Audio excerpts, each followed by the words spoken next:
Assalamualaikum warahmatullahi wabarakatuh. Di sini kami dari kelompok 10 Psikologi Islam akan menjelaskan mengenai tugas kelompok kami dengan judul Psikoterapi dalam Psikologi Islam. Sebelumnya perkenalkan, saya sendiri Kurnia Afdillah Haryanti dengan NIM 2106227. Selanjutnya ada Sarifah 21062001 dan ada Siti Sastia dengan NIM 2106232. Baik, kepada teman-teman disilahkan untuk menyaksikan video yang akan kami tampilkan. Selamat menyaksikan. Nah, yang pertama ada pembahasan mengenai psikologi berawal dari filsafat. Nah, pembahasan mengenai jiwa ini sudah dibahas oleh filsuf terdahulu. Menurut Bakri dan Saifuddin, psikoterapi Islam dapat diartikan sebagai upaya penyembuhan terhadap gangguan fisik, psikis, maupun spiritual dengan melakukan diagnosis dan asesmen terlebih dahulu, dan dengan menggunakan metode-metode ini dari prinsip-prinsip keislaman. Yang kedua, dalam konteks psikoterapi Islam, penerimaan positif tanpa syarat bukan membenarkan sikap abnormalnya. Sebagai psikoterapis yang memegang teguh tentang keislaman, maka sah-sah saja menganggap abnormalitas yang dilakukan oleh klien sebagai hal negatif. Bahkan, psikoterapis Islam dapat diperbolehkan meyakini bahwa adanya korelasi antara perilaku dosa di masa lalu dengan gangguan kejiwaan dan spiritual. Akan tetapi, bukan berarti psikoterapis dengan bebas menghakimi dan melabeli klien. Nah, yang ketiga merupakan salah satu definisi psikoterapi Islam adalah proses penyembuhan gangguan dan penyakit yang mencakup gangguan fisik, mental, spiritual, dan karakter yang didasarkan pada nilai-nilai Islam. Oke, selanjutnya kita akan membahas mengenai psikologi Islam. Nah, menurut Sri Mulyaningsih pada tahun 2017, psikoterapi Islam itu dapat dimaknai sebagai suatu teknik untuk mengatasi masalah individu. Nah, jadi teknik dalam psikoterapi Islam itu tidak hanya untuk mengatasi masalah individu sendiri saja, tetapi dapat juga mengobati gangguan seperti mental, spiritual, moral, ataupun fisik. Kemudian, hal tersebut dilakukan dengan cara meningkatkan kesadaran akan adanya Allah Subhanahu wa Ta'ala dengan cara mengembalikan individu tersebut kembali ke jalan yang benar yang telah ditentukan Allah Selanjutnya juga ada beberapa definisi yang dirumuskan dan dapat dipahami tentang psikoterapi Islam. Nah, jadi di sini psikoterapi Islam ini meliputi beberapa hal penting. Hal yang penting dalam psikoterapi Islam ini adalah psikoterapi Islam ini merupakan psikoterapi yang berlandaskan Al-Quran, Hadis, dan As-Sunnah, yang keduanya ini merupakan sumber hukum Islam dan dalil utama. Baik, selanjutnya di sini saya akan membahas mengenai praktik psikoterapi dalam psikologi Islam. Jadi, ada beberapa bentuk psikoterapi Islam. Misalnya yang pertama ada psikoterapi iman, yang kedua ada psikoterapi ibadah, yang ketiga ada psikoterapi tasawuf atau mistisisme, dan yang keempat ada psikoterapi ihsan atau amal.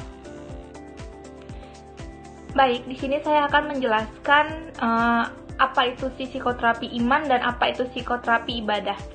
Nah, jadi yang dimaksud dengan psikoterapi iman sendiri itu adalah psikoterapi Islam yang didasarkan atas nilai-nilai keimanan, dan lebih khususnya lagi adalah didasarkan pada keyakinan yang berasal dari rukun Islam dan rukun iman.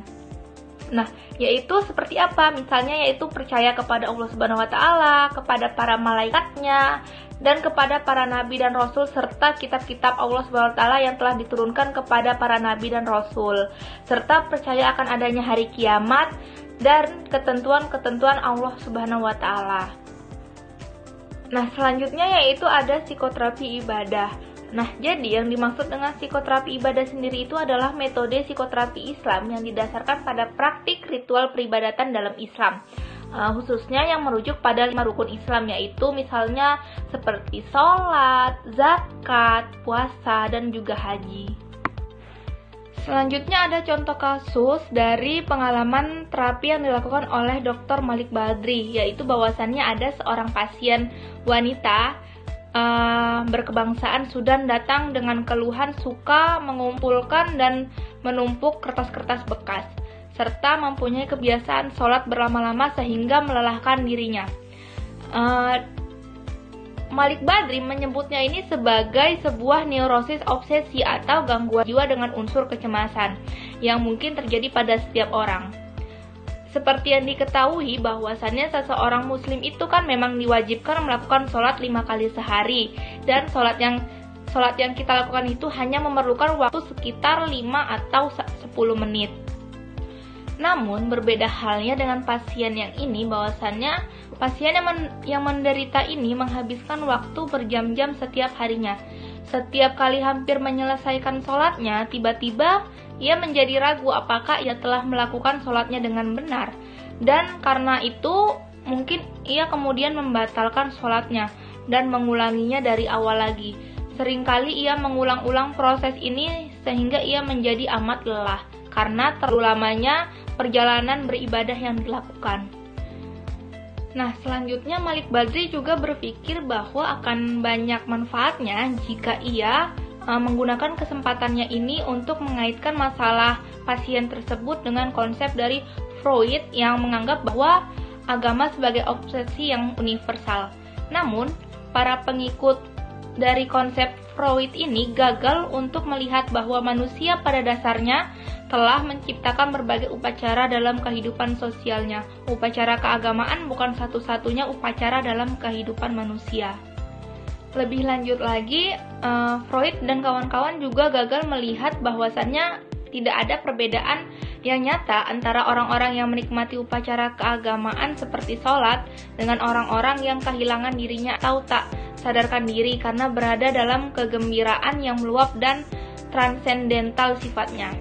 Atau dengan kasus obsesi seperti halnya pasien Malik Badri ini yang mungkin tidak menyukai aktivitas sholat semacam itu, namun tidak dapat dicegah dirinya untuk tidak mengulang-ulang tingkah laku ritualnya tersebut. Nah, pada awalnya Malik Badri ini mencoba terapi tingkah laku klasik aversi dengan kemudian desensitisasi sistematis yang semuanya juga akan membuahkan kekecewaan. Dan pada akhirnya Malik Badri menyadari neurosis obsesi ini adalah gangguan yang sulit disembuhkan dan bahwa teknik terapi paling sukses pun bertujuan mencegah pasien melakukan tingkah laku ritualnya, dan pada awal terapi akan menimbulkan kecemasan yang kuat selama terapi itu dilakukan. Akhirnya Malik Badri membuat dengan cara menerangkan kepada penderita bahwa mengenai peraturan-peraturan sholat dalam Islam, dan ia dapat memahami bahwa jika si pasien ini sholat, dia harus berada di belakang imam dan ia harus bertanggung jawab terhadap sholatnya itu. Dan juga peraturan-peraturan lainnya seperti Malik Badri menyarankan bahwasannya pasien tidak boleh melakukan sholat sendirian dan harus melakukan sholatnya berjamaah. Nah, untungnya pada saat proses terapi yang dilakukan oleh Malik Badri kepada seorang pasien ini itu menjelang bulan puasa Ramadan, sehingga banyak wanita Sudan yang mendatangi masjid untuk melakukan sholat tarawih bersama-sama. Malik Badri mengatakan kepada pasiennya bahwasannya Malik Badri ini juga melakukan kegiatan yang sama seperti yang dilakukan oleh pasiennya, yaitu sholat bersama-sama. Dan hasilnya yaitu pada akhir bulan Ramadan, obsesi ritual sholat berlama-lama yang dirasakan oleh pasien itu akhirnya hilang, meskipun gejala mengumpulkan kertas bekas yang tidak pernah dikasih terapi itu tetap ada pada pasien tersebut. Nah, jadi kesimpulannya psikoterapi Islam dapat dimaknai sebagai teknik untuk mengobati dan mengatasi masalah individu, baik gangguan mental, fisik, moral, dan meningkatkan kesadaran akan Allah Subhanahu wa Ta'ala. Psikoterapi Islam meliputi beberapa hal penting. Yang pertama, psikoterapi Islam merupakan psikoterapi yang berlandaskan Al-Quran dan hadis atau sunnah. Psikoterapi Islam bertujuan sebagai metode preventif, kuratif, konstruktif, dan rehabilitatif. Baik, terima kasih. Sekian presentasi dari kami kelompok 10. Kurang dan lebihnya kami mohon maaf. Wabillahi taufiq wal hidayah. Wassalamualaikum warahmatullahi wabarakatuh.